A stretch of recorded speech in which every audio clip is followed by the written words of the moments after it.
what is up, y'all? Willie Beeman here, getting ready to bring you guys another 2K video. So today's video is going to be not as much gameplay as some education for you guys. I'm gonna educate you guys, man. Have you guys ever heard of 2KLab? If you haven't, man, go follow them. Go follow them right now on Twitter, right now. Okay, they're pretty dope. I'm gonna leave a link to this website in the description of this video, so you guys can go check all this stuff out yourself. But today we're gonna be covering Wingspan. So 2KLab, after the game dropped officially, or early release last week, they started just grabbing all kinds of data, man. These guys are like 2K scientists, man.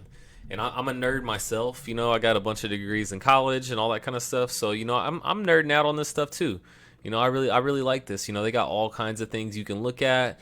You can do some player creation stuff. All kinds of stuff right here. But really, what we're gonna look at today is this attribute testing area. And we're going to be looking specifically at the wingspan, okay? So the wingspan is what we're going to look at today, and they have a little bit on weight and a little bit on height too. So if you guys are curious about either one of those other attributes, you guys can go check it out yourself.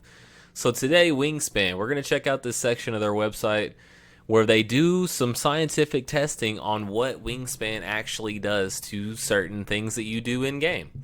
So the first thing that they did was check out defensive shot contest. So what they did was they picked a shooter with a 93 ball with default wingspan. So that's like their control. So they picked that player as a control, and they're gonna have that person take the jump shot every single time. And then they made 3 different defenders with 70 shot contests each. So all 3 people have the same shot contest attribute, the same height, and they put them as the same height as the shooter. So there's no difference between the height of the 93 ball guy and the height of the 70 shot contest guy. And then the only changes that they made between the 3 players is one of them is minimum wingspan, the other is default, and the third one has got max wingspan.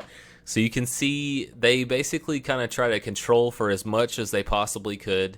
All of their tests I've seen that they do on this site is without any badges too. So this doesn't take any kind of badge effects into account. This is just strictly the height. The heights. It's just strictly the wingspan. They controlled the shooter to be the same. They made the shot contest the same, and then the height is the same between the 2 different people, or I guess the 2 different people in the test. So if you look at the wingspan, default for the shooter right here, this is basically the shooter shooting wide open. They have a green window, they have a make percentage, all that kind of stuff. So this is just kind of an average over 200 shots in each category. So with the shooter just shooting regular, they're making 51% of their shots. Now on light contest, the minimum wingspan defender versus default versus maximum, you can see that the actual green windows are going down by 3 each time. And then also the make percentage, you can see kind of how that affects it here. It goes from 51% wide open to 30% on a light contest with maximum wingspan, which is pretty damn good, especially we're considering a 93 ball on this player. So this has got to be a pure sharp, I'm guessing. I don't know. I guess it could be like a sharpshooter primary, something else secondary, but that's a good 3 ball. I mean, there's not many builds that have a 93 ball. So now we come down to here to heavy contest, and you can see minimum wingspan 15%, maximum wingspan is 10%. That is a big difference, y'all. That is a big difference. And if you look, it's a 4 millisecond difference between the minimum wingspan and the maximum wingspan. So these contests that's a really big difference, man. That's if you guys are seeing a lot of shots get hit in your face, which I kind of have. That minimum wingspan that I have is what's killing me right now, because their green windows are a lot bigger in terms of minimum versus maximum wingspan here. So this is just showing you guys mathematically kind of how everything works out. Essentially, this just means the longer your wingspan, the more contests you're going to be able to get on a shot. Obviously, if a guy's wide open and you don't contest, it's going to be the same no matter what kind of wingspan you have. But once you get into contesting shots, your wingspan makes a big difference between whether a player is going to make it or not. Now let's move on to rebounding. So next they did rebounding. For this test, they wanted to see how much wingspan plays a part in getting rebounds. They went into freestyle 2KU with 2 identical centers, except for the span differences. They placed them in front of the rim, side by side, and then shot the ball short from the top of the key. We jumped at the same time and only counted it if they had an equal opportunity to get the rebound. We did 200 rebounds for each battle, in quotation marks. So this is a really interesting thing. The contested shots, that's a very simple test to do. Very simple. I like what they did here because, my scientific brain, this rebounding thing is going to be, that's a really tough thing to test. Because essentially whenever a shot goes up, in normal, everyday park rec, my career, somebody's getting boxed out.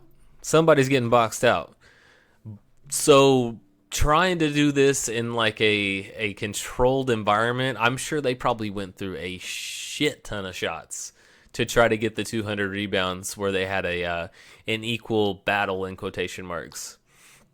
I like the setup, but I don't know how much I test these. I trust these results. That's a really difficult thing to really get a dial in on. I trust these results because this is exactly what we would expect to see, but I don't know. So minimum versus default. Minimum gets 43% of the time. Default gets 56. Default versus maximum wingspan. Default gets 45, maximum gets 55. So you got almost the same difference between minimum and default and maximum and default. So now we go maximum versus minimum, and you're going to see this is, regardless of whether their control was really good or not, that even if there was some like variances and some things that some rebounds that maybe shouldn't have counted, that is a big ass difference. 32.5% versus 67.5%. Rebounding wise, that is a gigantic difference. So you see, even if you're, as long as your rebounding stats and things like that, and you have a pretty equal chance, this maximum wingspan is going to really make you a lot better rebounder. So definitely, if you're trying to get rebounds, max your arms out immediately, 1,000%. Now they wanted to go into shooting open shots to see what shooting does with wingspan. So obviously, this is going to be where people are like, oh shit, I don't want to make my wingspan maximum because it's going to kill my jump shot.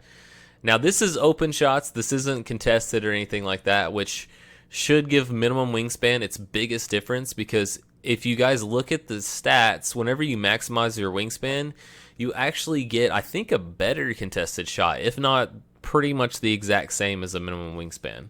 I don't exactly remember how that works, off the top of my head, but this is for open shots, so minimum wingspan should be killing right here. But if you look at this is 200 threes with each and recorded the stats. This green window is basically the exact same as this maximum. So, your green window on your jump shot is the same. So, obviously, if you know your jumper, even with maximum wingspan, you're going to be making essentially the best. Like, you're essentially going to be making almost the same percentage. In this test, they actually made a better percentage with maximum wingspan. But I'm wondering if they did the minimum test first, the default test second, and the maximum test third. That would mean that they got, 400 jump shots in before they even did the maximum test. So, you would have your jump shot locked in. So this is one that I have questions about, scientifically. You probably want to use the same person, shooting every time, just because you kind of want them to have the same sort of stick skills, I guess, or at least skills that trying to time a shot. But if you do all these drills like back to back to back, that's going to give a huge advantage to whichever one of them is second and whichever one of them is third. The first one is probably not going to be as good. Even though it's over 200 jump shots, if you shoot 400 jump shots and then you shoot another 200, those next 200 are probably going to go in a lot more than the first 400. Just because, that it's hard not to get a jump shot down after you take that many shots. Dunking success. We wanted to see if Wingspan helped with finishing dunks. First, this test we took a 6'6" slasher with no badges and repeatedly dunked in traffic 200 times for each span. We only recorded results from actual dunk attempts. So essentially, they deleted any attempts that returned a layup or some other thing besides an actual trying of the dunk, essentially. They don't list anything about the defender, so we don't know exactly if they picked like another 6'6" player or what, as far as like what they tried to dunk against. I'm assuming they probably picked a center because this dunk success rate really isn't that good if it's a smaller player to me. I would think a 6'6" slasher would just dunk all over other guards. But yeah, if you look at minimum wingspan versus maximum wingspan, you have about a 11.5% difference between dunk success rate on minimum wingspan versus maximum. So obviously, if you're a slasher, you want to max that wingspan out immediately. You know, F the jump shot, stuff. We just looked that you can still make shots if you have maximum wingspan. You can still make shots.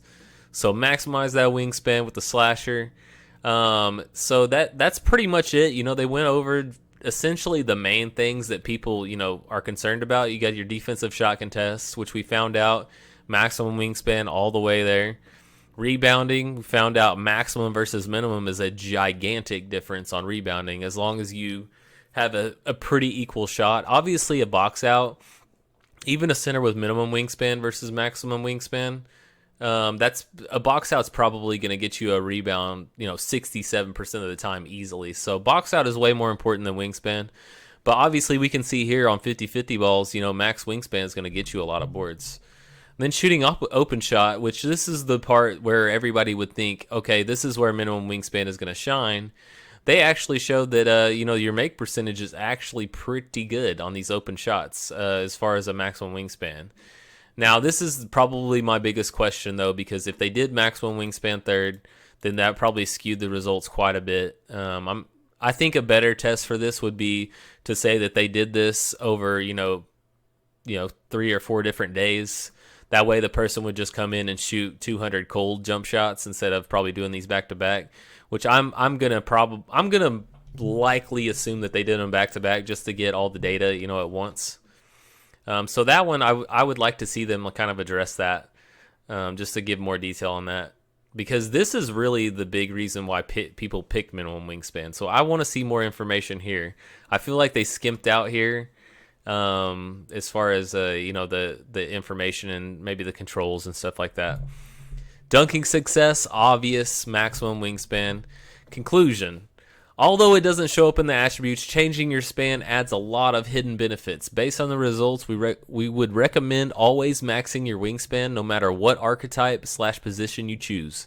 The small bonus in shooting attributes for minimum wingspan does not make up for the worst rebounding, defense, and finishing ability.